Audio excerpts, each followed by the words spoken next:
حضرت ابو سعید بن معلّہ فرماتے ہیں کنت اصلی فی المسجد، مسجد نبوی کے اندر میں نماز پڑھ رہا تھا، اتنے میں پاس ہی تھا، رسول اللہ صلی اللہ علیہ وسلم تشریف فرما تھے، فدعانی النبی صلی اللہ علیہ وسلم فلم اجبہ، نماز کے دوران اللہ کے پیغمبر صلی اللہ علیہ وسلم نے مجھے آواز دی، میں پریشان ہو گیا کہ ادھر نماز ہے ادھر حضور کی آواز ہے، نماز پڑھوں حضور کی آواز کی طرف جاؤں تو نماز کروں تو میں کیا کروں؟ فرماتے ہیں بات جلدی سے جیسے کیسے ہوا میں نے نماز مکمل کی، ثم اتیتہ، پھر میں نبی کریم صلی اللہ علیہ وسلم کے پاس آیا چونکہ میں کچھ لیٹ ہو گیا تھا، فقلت، میں نے وضاحت دی، یا رسول اللہ انی کنت اصلی، دراصل میں نماز پڑھ رہا تھا جس کی وجہ سے میں لیٹ ہو گیا ہوں۔ آپ نے صلی اللہ علیہ وسلم نے فرمایا کہ نماز اپنی جگہ پر، آپ نے قرآن کی آیت کریمہ پڑھ کے فرمایا، یہ آیت آپ نے نہیں پڑھی کہ اللہ فرماتے ہیں کہ جب بھی تمہیں اللہ اور اس کا رسول بلائے کسی بھی حالت میں ہو تو اس کو چھوڑ دو، اللہ کے پیغمبر کی آواز پہ لبیک کہو۔ چنانچہ آپ نے فرمایا آپ نے یہ آیت کریمہ نہیں پڑھی،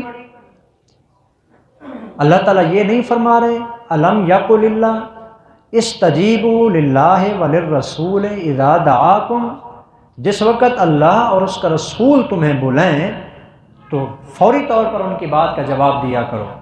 تو حکم بھی یہی ہے، مسئلہ بھی چلو آ گیا۔ ایک ہے فرض نماز، جی فرائض میں تو حکم یہی ہے نماز پوری کرنی ہوتی ہے، لیکن اگر کوئی بندہ نوافل پڑھ رہا ہو، اس نفل کے دوران اللہ کے پیغمبر صلی اللہ علیہ وسلم بلا لیتے ہیں یا کسی کے والدین بلا لیتے ہیں، اس کی ماں اس کو آواز دیتی ہے، اس کا والد اس کو آواز دیتا ہے، تہجد کی نماز میں بندہ کھڑا ہے، نفل نماز ہوتی ہے، شریعت کا حکم یہ ہے، اللہ فرماتے ہیں کہ یہ میری نماز ہے، اس کو چھوڑ دو، اس کی قضا ہو جائے گی، لیکن میرے پیغمبر اور تیرے والدین کی آواز کو پیٹھ نہیں دینی چاہیے، اپنے والدین کی آواز پہ لبیک کہنا ہے، اس کی بات سننی ہے، نہیں تو یہ شریعت کے خلاف ہو جائے گا۔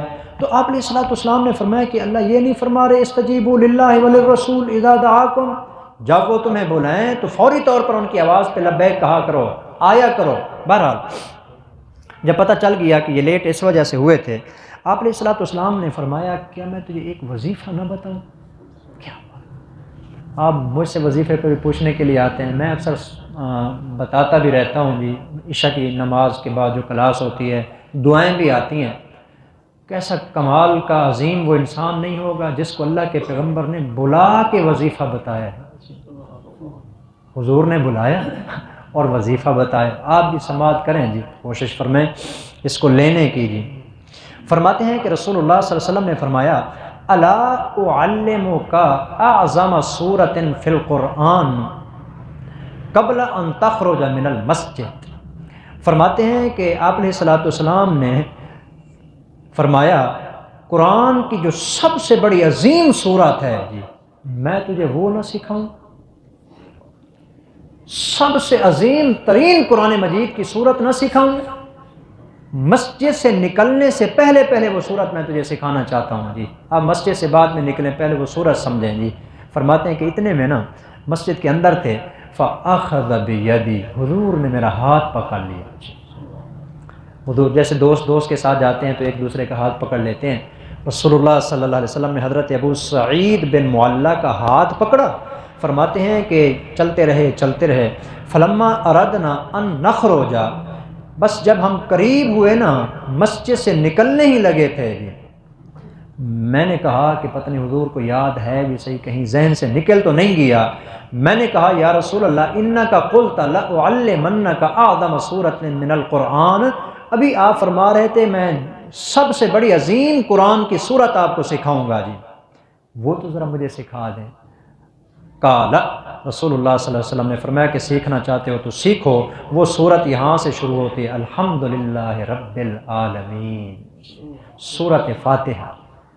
آپ نے فرمایا یہ سورت فاتحہ پورے قرآن میں سب سے عظیم ترین سورت ہے، تو لہذا آپ نے سورت فاتحہ کے متعلق وہ سکھائی، آپ علیہ الصلوۃ والسلام نے فرمایا ہی سبع المثانی، یہ 7 وہ آیات ہیں جو بار بار دہرائی جاتی ہیں، 7 آیات جو بار بار دہرائی جاتی ہیں، بار بار پڑھی جاتی ہیں، نماز کے اندر دیکھیں پڑھی جاتی ہے، اسی طرح بہت ساری اور جگہوں پر سورۃ فاتحہ ہے جو پڑھی جاتی ہے، جو بچوں کو بھی یاد ہوتی ہے۔ سب سے زیادہ جو پڑھی جاتی ہے نا قرآن مجید کی صورت وہ یہی ہے جی۔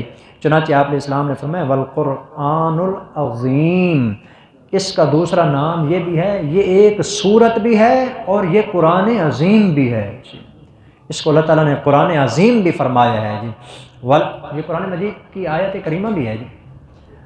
وَلَقَدْ آتَيْنَاكَ سَبْعًا مِّنَ الْمَثَانِي وَالْقُرْآنَ الْعَظِيمِ، اے میرے پیغمبر ہم نے آپ کو وہ صورت دی ہے 7 آیتوں والی کہ جو بار بار دہرائی جاتی ہے، اور ہم نے آپ کو قرآن عظیم دی ہے، یہ بہت بڑی عظمت والی صورت ہے۔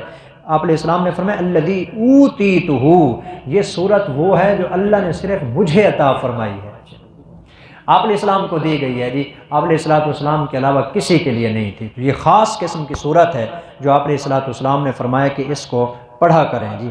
ایک یہ صورت ہو گئی جی، اس کی بڑی عظیم فضیلت ہے جو آپ نے یہاں پر سنی ہے جی۔ ایک حدیث پاک کا اگلا حصہ ہے جس میں ایک اور صورت کے حوالے سے بات ہے، چلو پھر انشاءاللہ اس طرح کرتے ہیں روزانہ کی بنیاد پر۔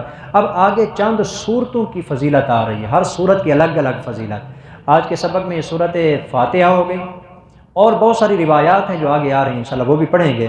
اسی طرح آگے صورت بقرہ ہے، اس کی فضیلت آ رہی ہے، دوسری صورتیں ہیں ان کی فضیلت آ رہی ہے۔